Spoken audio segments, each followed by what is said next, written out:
নুসরাত কথা শেষ করতেই পারল না, বাজিয়ে দুটো থাপ্পড় পড়ল দুই গালে।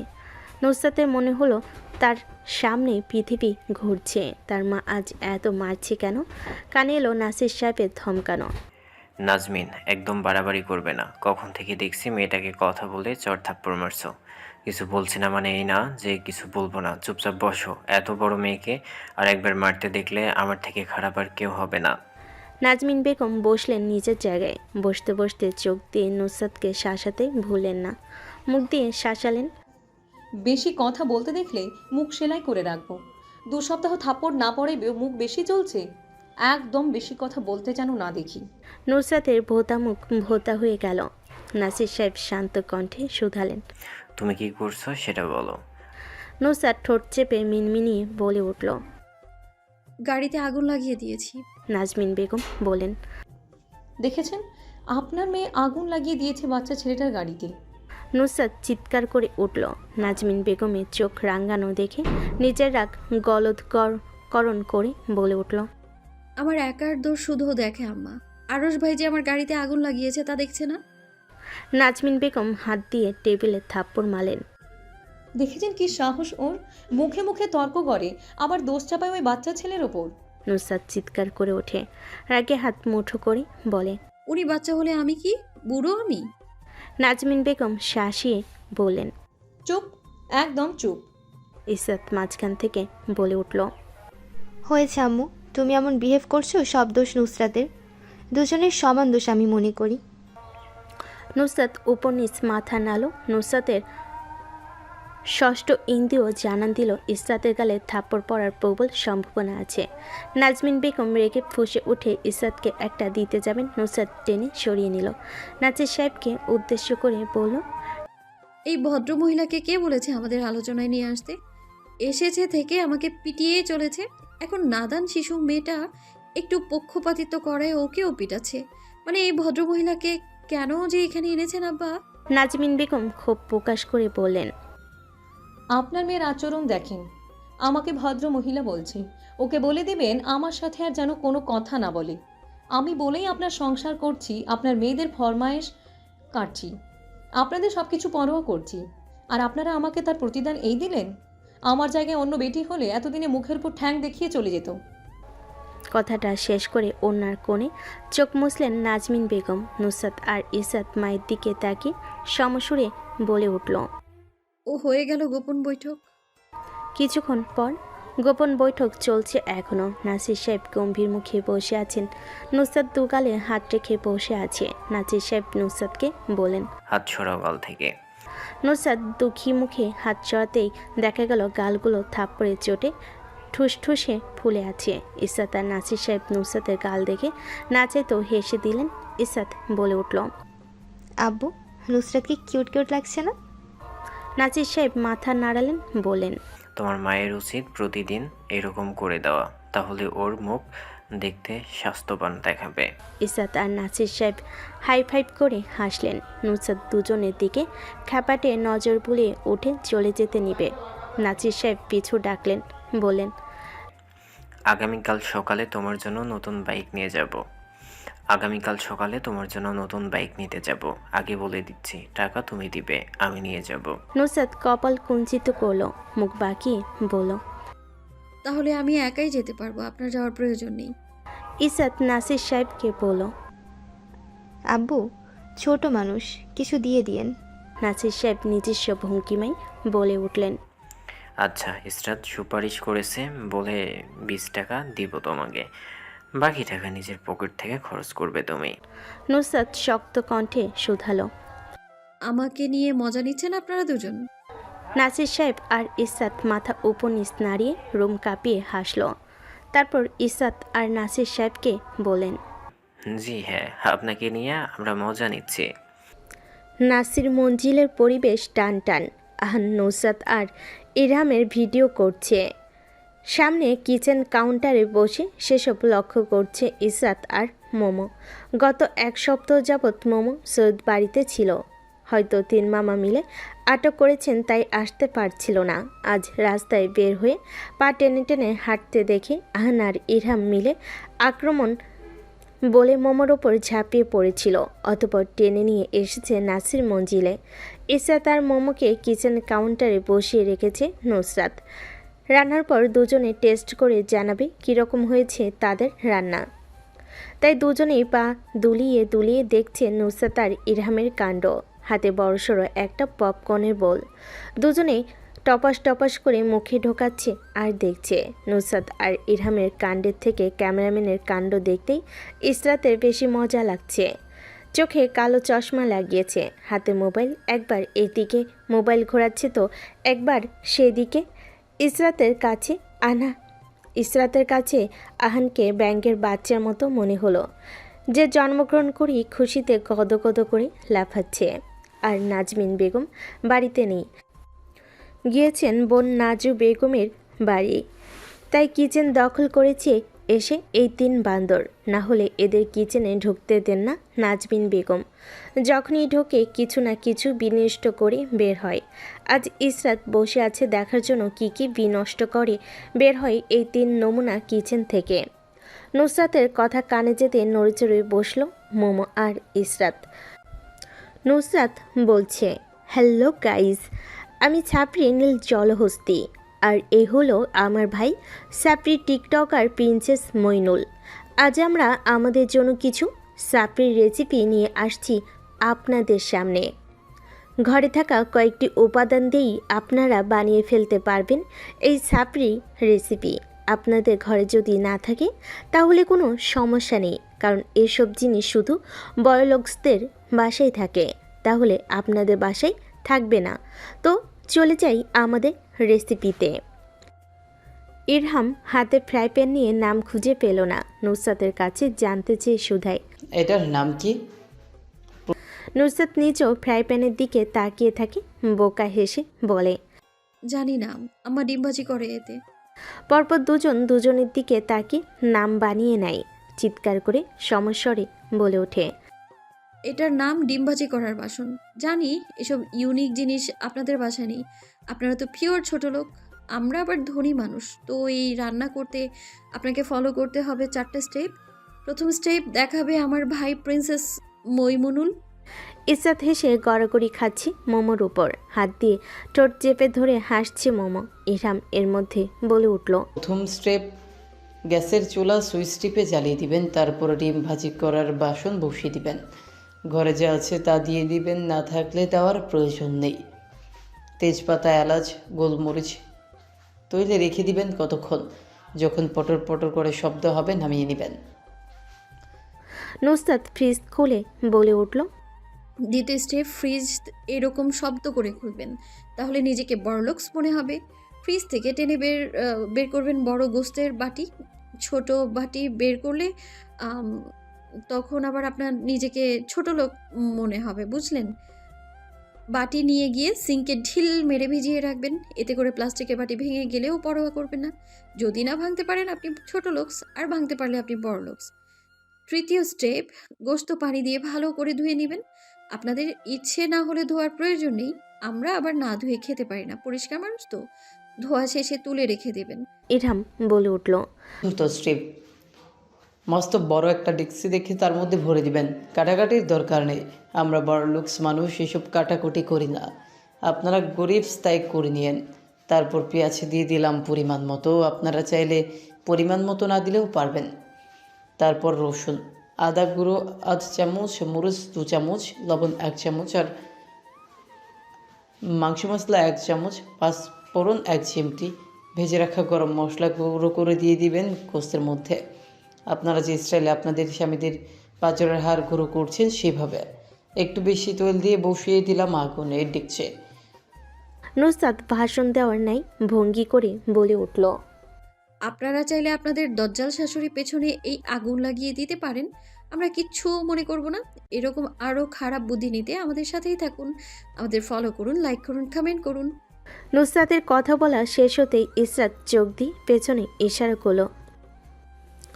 নুসরাত বুঝতে না পেরে ভুরু বাঁকালো।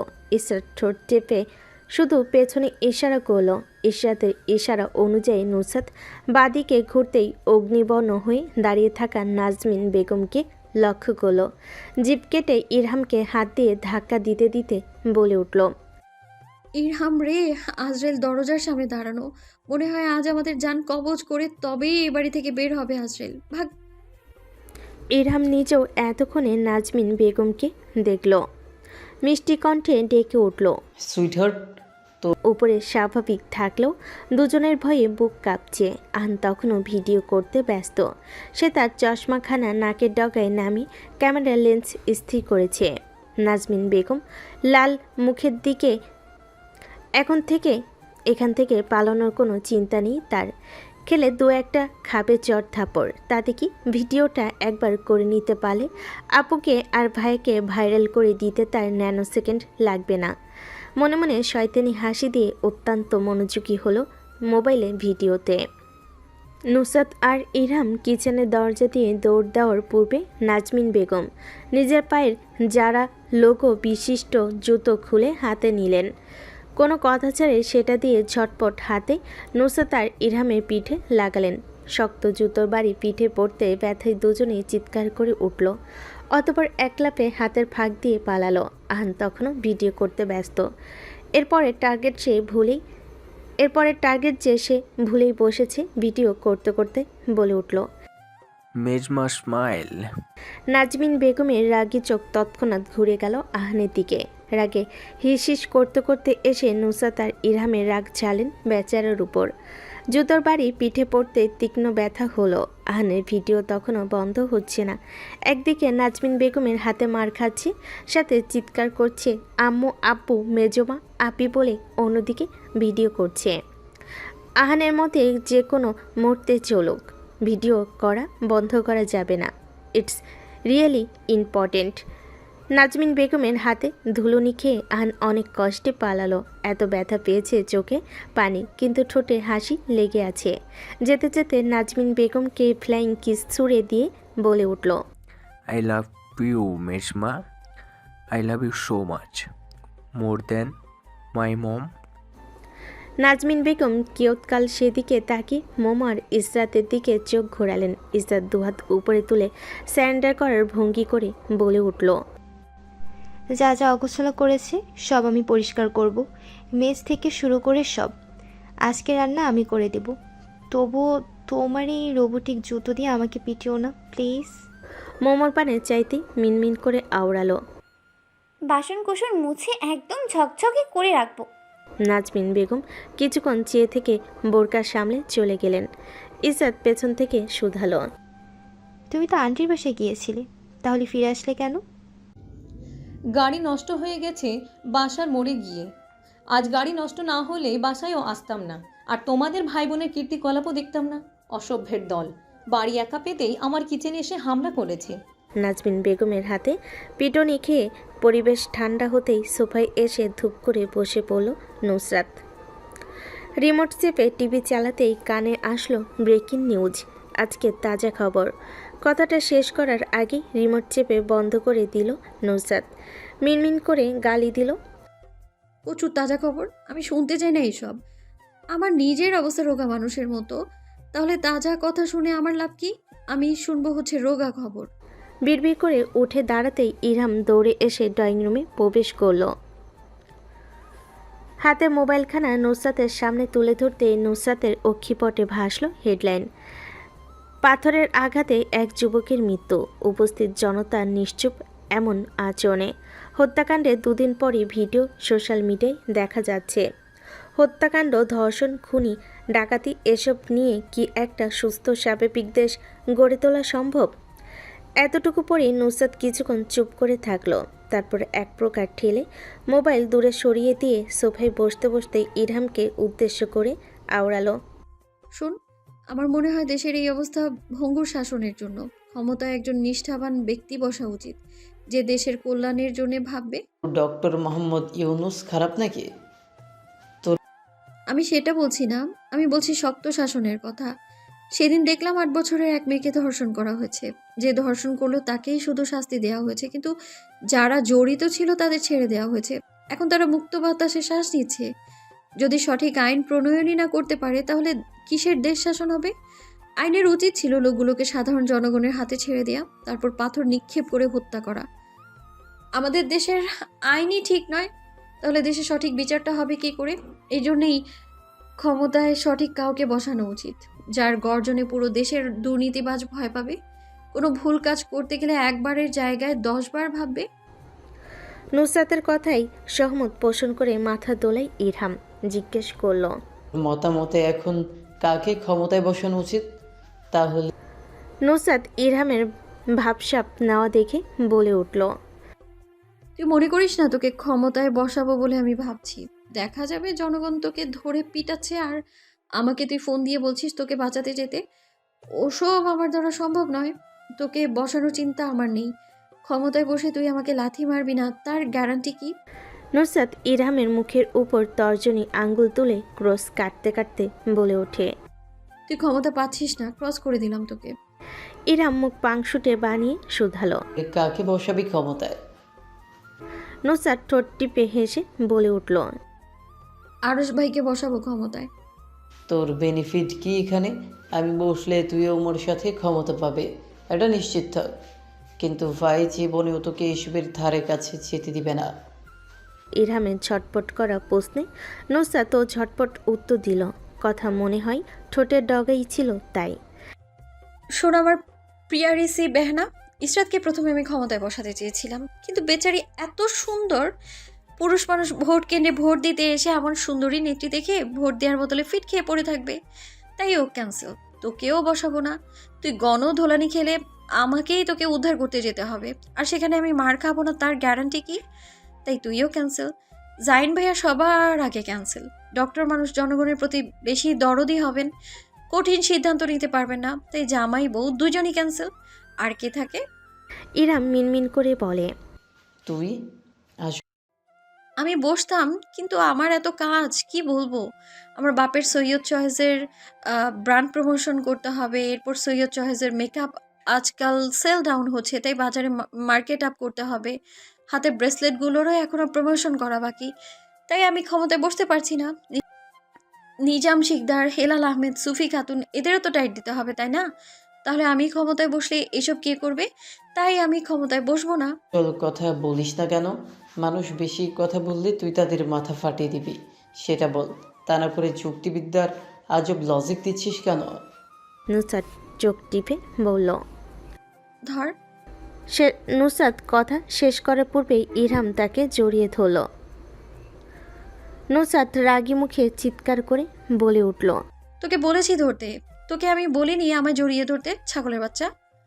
নুসরাতের চিৎকারে ইরহাম তাকে ছেড়ে দিয়ে নিষ্পাপ মুখ করে বলে ওঠে। তুই তো বললি ধর, তাই আমি জড়িয়ে ধরলাম। নুসরাতের মুখ দেখার মতো রাগী হলো, চোখ সরু সরু করে কপালে ভাঁজ ফেল, বিরক্তির সহিত নাক ফুলিয়ে তাকালো। ইরহাম বুড়ো আর তর্জনী আঙ্গুল দিয়ে নুসরাতের চোখগুলোর উপর আর নিচের চামড়া ধরে বড় করে দিতে দিতে বলল, আমার আব্বুর মতো চোখ দেখাবে না, একদম আমার বাপের খারাপ আচরণটা তুই টেনে নিয়ে আসছিস।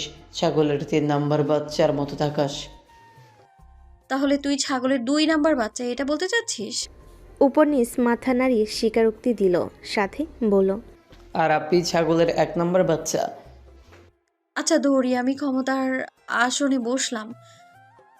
বসার পর কিছু ধান্দাবাজ মহিলারা এসে আমার কাছে বিচার দিল, জামাই নারী নির্যাতন করে। আমি নারীবাদী মহিলা উত্তেজিত হয়ে পুরুষদের ধরে কয়েক ঘা লাগিয়ে দিলাম। এর কয়েক মুহূর্ত পর নিউজ শিরোনাম, এ কি করলেন নেত্রী, নারী নির্যাতন করায় পুরুষ মানুষ নির্যাতন করে দিলেন। নেত্রীর হাতে এক অবলা পুরুষ অত্যাচারিত। দেশে কি কখনো সঠিক আইন প্রণয়ন হবে না? এই পুরুষ বিদেশি নারীকে এক্ষুনি কারাগারে নিক্ষেপ করা হোক। এটা আমাদের পুরুষদের জোর আর্জি সরকারের নিকট। পরপরই আমি হাজতে নিউজ হবে, পুরুষ অত্যাচারে কারাগারের 4 দেয়ালের পেছনে আটক নারীবাদী নেত্রী। এই নেত্রীর শাস্তি হওয়া কি প্রয়োজন? আমি আসছি ক্ষমতায় বসানোর জন্যে নেতাকে খবর দিতে। সৈয়দ আরশ আল স্পিকিং। নুসরাত থতমত খেয়ে গেল, গোল গোল চোখে সিসি ক্যামেরার দিকে চোখ রেখে বলে উঠল, সৈয়দ নুসরাত নাসির। তোর নাম আমি জানি, পুরো বলে আমাকে মনে করে দিতে হবে না, বল কি বলবি। নুসরাত কপালে সামান্য ভাঁজ ফেলে বলে উঠল, সামান্য কথা আছে আপনার সাথে। সামান্য কেন? বেশি নয় কেন? আচ্ছা, বেশি কথা আছে, আসুন। আরও শেয়ালি করে বলে উঠল। কোথায় আসবো? নুসরাতের মুখ তৎক্ষণাৎ লাল হয়ে গেল, চিবিয়ে চিবিয়ে এসে বলে উঠল। আমার কোলে আসুন। আরও ঠাট্টা করে প্রতি উত্তরে বলল। আমি ছোট মানুষের কোলে উঠি না। নুসরাত দাঁতে দাঁত চাপল। মুহূর্তের মধ্যে শ্যামলা মুখ ঘেমে গিয়ে কালো হয়ে গেল। হাতের তালু দিয়ে মুখ মুছে নিতেই আরুষ নিজস্ব কাঠখোট্টা গলায় বলে উঠল। ভেতরে আয়। কথাটা শেষ হতে দরজা খুলে গেল গট করে। নুসরাত ওখান থেকে নড়ল না, ঠাই দাঁড়িয়ে রইল। আরও হাতের মোবাইলের দিকে চোখ রেখে শুধালো। আসছিস না কেন? ভেতরে আসবো না, আপনি বাইরে আসুন। আরুষ চোয়াল শক্ত করে বলে উঠল। আমি আসলে কোলে করে নিয়ে যাবো ভেতরে। নুসরাত তাচ্ছিল্য করে বলল। আমাকে কোলে করে নিয়ে যাওয়ার সাধ্যি আপনার আছে? আপনি কি দেখতে চাচ্ছেন? আমার কতটুকু সাধ্য আছে মিসেস নুসরাত নাসির? নুসরাত কথা না বলে দেওয়ালের মধ্যে টেলিফোন আটকে দিল। ফোন রাখার মধ্যেই বড় বড় পা ফেলে সেখানে এসে উপস্থিত হলো আরুষ। পকেটে হাত ঢুকিয়ে টান টান হয়ে দাঁড়ালো নুসরাতের সামনে। চোখে নুসরাতের মতোই সাদা ফ্রেমের চশমা। আরুষ ভ্রু বাঁকিয়ে নুসরাতের থুতনি দু আঙ্গুলের সাহায্যে চেপে ধরল। শক্ত চোখ কপাল থেকে শুরু করে চোখ ঘুরে নাকে এসে স্থির হলো। নাকের মধ্যে নোজ রিংটাই কতক্ষণ চোখ বুলিয়ে চোখ সরালো। মৃদু কণ্ঠে বলে উঠল। তোর নোজ রিংটা বিশ্রী লাগে। নুসরাতের তেরা উত্তর আসলো। তাহলে আরো বেশি করে পড়বো। আরও হাসলো। সে তো এইটা করতে চেয়েছে, হোক উল্টো পথে, মেনে নিয়েছে, এটাই বেশ। এবার নুসরাত কিছু একটা মনে পড়ার ভঙ্গিতে নড়েচড়ে উঠল। আরুষের গায়ের সাথে গা লাগিয়ে দাঁড়ালো সামান্য। ঠোঁটে মেকি হাসি ঝুলিয়ে বলে উঠল। আরশ ভাই। আরুষ গমগমে স্বরে উত্তর দিল। কে? নুসরাত বলল। আপনাকে দেখে মনে হচ্ছে কেউ ধরে উত্তম মধ্যম দিয়েছে। আরুষ কথা বলল না। নুসরাত ঈষৎ হাসি ঝুলিয়ে আরেকটু আরুষের পাশ ঘেঁষে দাঁড়ালো। চোরের মতো মিনমিন করে আবারও ডাকলো। আরশ ভাই।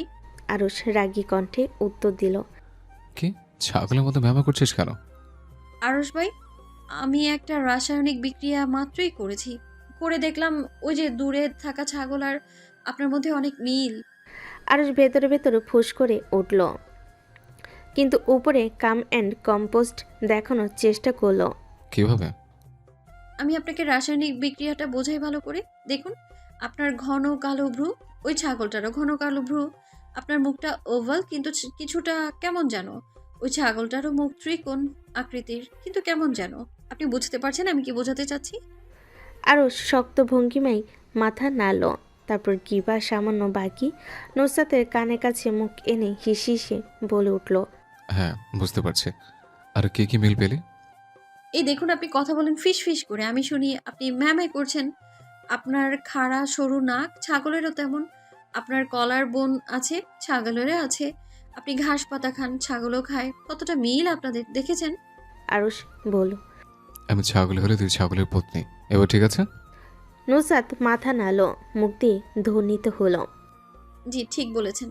আপনি শেষ পর্যন্ত মানলেন তো আপনি ছাগল? সেটাই তো অনেক বেশি। আরুষের কথা না ঘাটিয়ে নুসরাত আবারও মনোযোগী হলো নিজের কথায়। আবারও নড়েচড়ে দাঁড়িয়ে চশমা নাকের ডগা থেকে উপরে তুলল। অতঃপর বলল। যা বলতে এসেছিলাম ভুলেই গেছি। আরও সামান্য ভুরু বাঁকালো। কপাল কুঞ্চিত হয়ে আসার পর থেকে নুসরাত আরুষের কপালে বলিরেখা মেটানোর জন্য পায়ের আঙ্গুলে ভর দিয়ে দাঁড়ালো। বিরক্তিতে চোখ উচ্চারণ করে উঠল। কপালাকে পলিশ করুন। কি বিচ্ছিরিভাবে ছাগলের ন্যায় তাকিয়ে আছেন। আরুষ কপাল কুঞ্চিত করে তাকিয়ে রইল। নুসরাত ব্যর্থ হয়ে প্রস্তাব দিল। এবারের আসন্ন নির্বাচনে আপনি কেন যোগ দিচ্ছেন না? আরুষ কপালের বলিরেখা গাঢ় হলো। নুসরাত বলে উঠল। আপনি চাইলেই নির্বাচন লড়তে পারেন। আমার অনেক বড় বড় মানুষের সাথে পরিচয় আছে। আরুষ কাঠখোট্টা আওয়াজ আসলো নুসরাতের কানে। আরুষ বলছে। তো নুসরাত বিরক্ত ভঙ্গিমায় বলল। তো মানে কি? আপনি নির্বাচন লড়তে চাইলে বলুন, আমি আপনার ভোটের ব্যবস্থা করে দিব। ইরহাম জাল ভোট 2টো দিবে, ইশরাত দিবে 2টো, আমিও দিব 2টো। আরুষ সামান্য ভুরু বাঁকিয়ে আগের মতো বলল। তো 1 লাখ টাকা দিন, আপনার নির্বাচন নিয়ে একটা পোস্ট দিব আমার পেজে। তো আরে ভাই, তখন থেকে তো লাগিয়ে আছেন। মানুষের ভাষায় কথা বলুন। আমি হোমোসেফিয়ানদের মতো ভাষা বুঝি না। আরস গম্ভীর মুখে বলে উঠল। কি বলছিলে আবার বল। নুসরাত নাক ফুলিয়ে ফুস করে শ্বাস ফেল, মৃদু আওয়াজে উচ্চারণ করলো। নির্বাচন লড়বেন? আরস কথা বলো না, নুসরাতকে উদ্দেশ্য করে বলে উঠল। একটা গান বল নির্বাচন নিয়ে, দেখে ইচ্ছে জাগে নাকি নির্বাচনে যোগ দেওয়ার। নুসরাত কবিতার মতো দু লাইনে বলল। এসেছে আবারও ইলেকশন। জিতবে নৌকা, জিতবে জনগণ। জয় বাংলা, জিতবে আমার নৌকা। 100 কোটি মানুষের একটাই যে স্লোগান, জিতবে আরস ভাই, নো টেনশন। জয় বাংলা, জিতবে আমার নৌকা। আরস না চাইতেও হাসি আয়ত্ত করলো ঠোঁটে, তাই হাসি ঢাকতে এক হাতে কপাল চেপে ধরে কিয়ৎকাল ঘষল। হাসি কোনোরকম দন্তপাটির আড়ালে ঢেকে গম্ভীর আওয়াজে বলে উঠল। নির্বাচনে আমি কোন দুঃখে লড়তে যাব? নুসরাত ঝটপট উত্তর দিল। আরস ভাই শুধু ভাবুন। কি ভাববো? নুসরাত নাক ফুলিয়ে অজগর সাপের মতো ফুলে উঠে তাকালো, চিবিয়ে চিবিয়ে বলে উঠল। আপনি বলতে দিবেন আমায়? আরস চুপ করে দাঁড়ালো। নুসরাত আরসের চোখে চোখ রেখে বলে উঠল। 2024-এ একটা ভিডিও ভাইরাল হলো না, রেহানা আপা বলছে জয় বাংলা। আরস কথা কেটে সামান্য ভুরু উঁচিয়ে জিজ্ঞেস করে। Who is Rehana? নুসরাতের ইচ্ছে করলো মাটিতে ফেলে আরসকে কয়েকটা ধূপধাপ লাগিয়ে দিতে। ফুস করে শ্বাস ফেলে নিজের রাগ সামলালো, সব শক্ত কণ্ঠে বলে উঠল।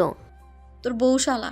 আরস বুকে হাত বাঁধতে বাঁধতে ইশার করল, তারপর বলল। কন্টিনিউ কর। নুসরাত আরসের দিকে দৃষ্টি নিবদ্ধ করল। দূর হতে রবীন্দ্রসঙ্গীত ভেসে আসছে। নুসরাত আজ আর রবীন্দ্রসঙ্গীতে কান দিল না। আজকে ভেঙচিয়ে বলে উঠল। Continue call. আরস হাসল না, মুখ গম্ভীর করে দাঁড়িয়ে রইল। নুসরাত বলল। ওই যে রেহানা আপা বলল জয় বাংলা, জয় বঙ্গবন্ধু, জয় শেখ হাসিনা। আর শেখ হাসিনা বলছিল না না না, আপনি শুধু ভাবুন, আপনি হাসিনা আপার জায়গায় দাঁড়িয়ে, আমি রেহানা আপার জায়গায় দাঁড়িয়ে। আমি বলছি জয় বাংলা, জয় হেলাল ভাই, জয় আরস ভাই, আর আপনি বলছেন উপরে উপরে হাসিনা আপার মতো না না, কিন্তু ভেতরে ভেতরে ঠিকই খুশিতে গদগদ হচ্ছেন। নুসরাত আরসের চোখ পাকানো দেখল না, সে নিজের শ্বশুরকে একমনে ভাই ডাকছে। নুসরাত তখন ফিরে তাকলো, তখন আরস রাগে ফুসফুস করছে। নুসরাত আরসকে কুল করার জন্য বলে ওঠে। খুল আরস ভাই, খুল। আরস কিছুক্ষণ চুপ থেকে নিজস্ব গলায় বলল। আচ্ছা নির্বাচন করব, এটি স্লোগান শোনা তো নুসরাত। নুসরাত তুমুল উৎসাহে স্লোগান দিতে লাগলো। 1 বড় না 2 বড়, আরস ভাইয়ের মন বড়। আরস ভাইকে দিলে ভোট, ইনশাল্লাহ হবে সুখ। আরস ভাইয়ের মার্কা কি, লুঙ্গি ছাড়া আর কি। প্যান্ট পরে কয়জন আসে, লুঙ্গি পরে আরস ভাই সরাসরি কাজে। নেতা যদি হয় আরস ভাই, ট্যাঙ্কার ড্রেনের কাজ, সব সমস্যার হবে সোজা সমাধান আজ।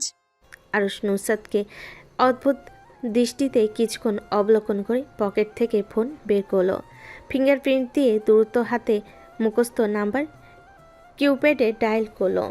চোখ মুহূর্তের জন্য সরে গেল, তা আবারও এসে দখল করলো নুসরাতের মুখের দিকে নিনিমেষ দৃষ্টি স্থির রেখে আরস ফোন কানে লাগাতেই ওপাশ থেকে ইরহামের কণ্ঠ ভেসে আসলো। আসসালামু আলাইকুম ভাই। আরস ঠোঁট নাড়িয়ে সালামের উত্তর দিল, অতঃপর আদেশের স্বরে বলে উঠল। এক্ষুনি বাজার থেকে একটা ট্যাঙ্ক ক্লিনজার আর লুঙ্গি এনে মেজো বাবার বাড়িতে পৌঁছে দে। বিশেষ করে বাড়ির ছোট কন্যার হাতে এগুলো তুলে দিবে, বুঝছিস? এবারে নির্বাচনটা লড়ছে, তেমন বিসিসের কথা অনুযায়ী মার্কা হবে আমার লুঙ্গি। সবাইকে একটা করে ক্লিনজার, একটা লুঙ্গি আর একটা ট্যাঙ্ক বিলি করে দে।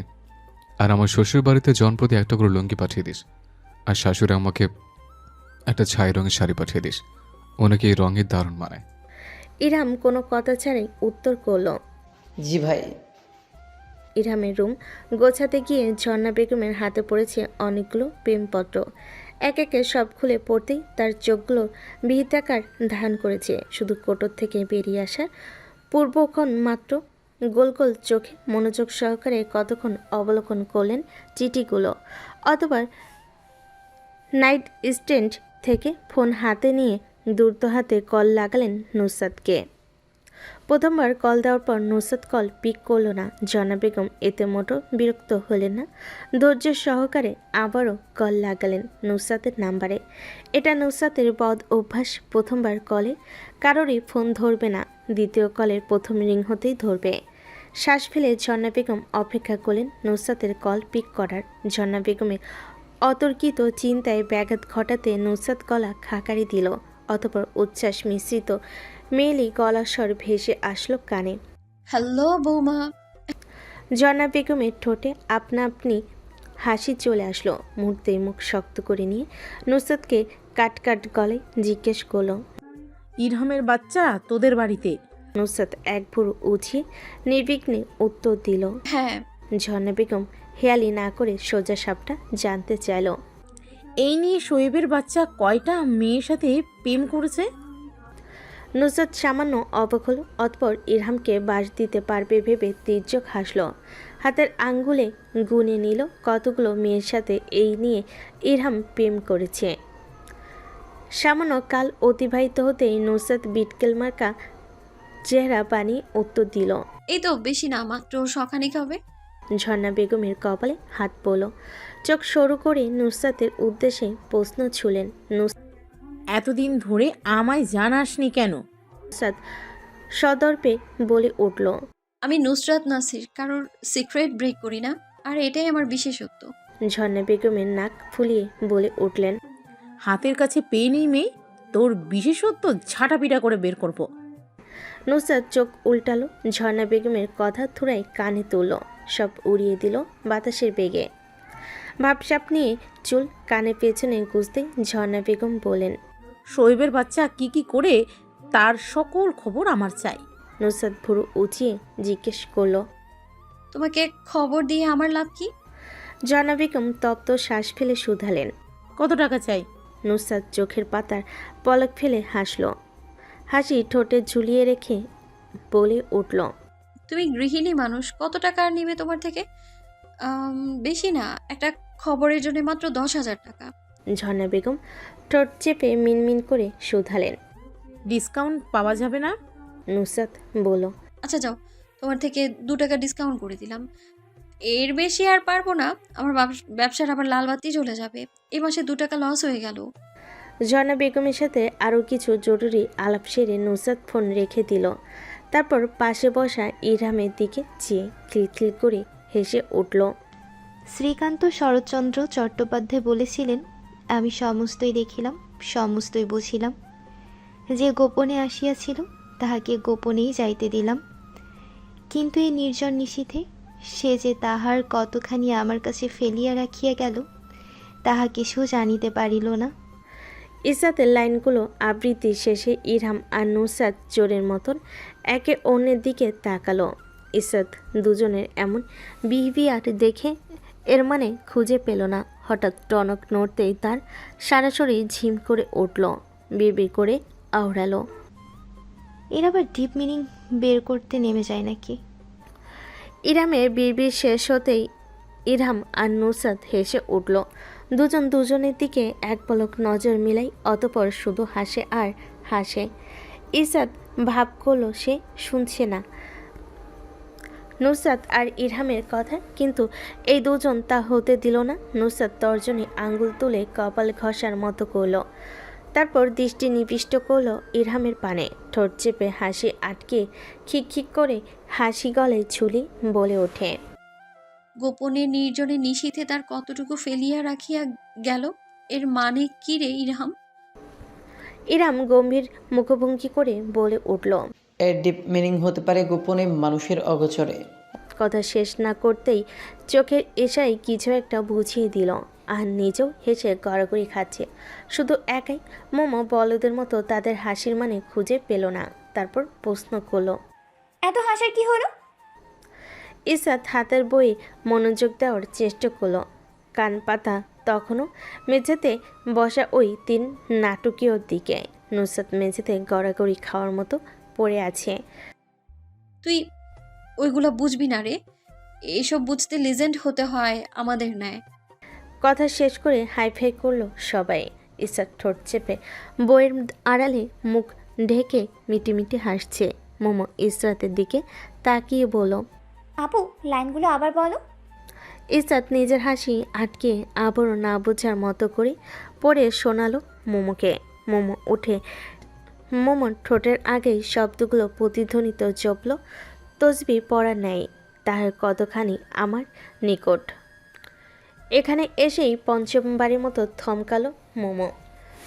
গোল গোল চোখের বাদামি নয়নের দৃষ্টি প্রথমে গিয়ে পড়ল আহানের দিকে। আন হাসতে হাসতে লুটুপুটি খাচ্ছে। এরপরে পড়ল নুসরাতের দিকে। নুসরাত নির্বিকার চিত্তে আহানের পাশে শুয়ে হাসছে। মোমো নুসরাতের চোখে লজ্জার লেশমাত্র দেখতে পেল না। এরপর তার দৃষ্টি ঘুরে গেল ইরহামের দিকে। ইরহামও নির্লিপ্ত ঠোঁটে মুচকি হাসি। ইসরাতের দিকে চোখ পড়তে দেখল সে আরাম করে শুয়ে বই পড়ছে। ঠোঁট না হাসলেও চোখগুলো হাসছে। বাদামি চোখগুলোতে সরাসরি সূর্যের আলো পড়ে উজ্জ্বল করছে।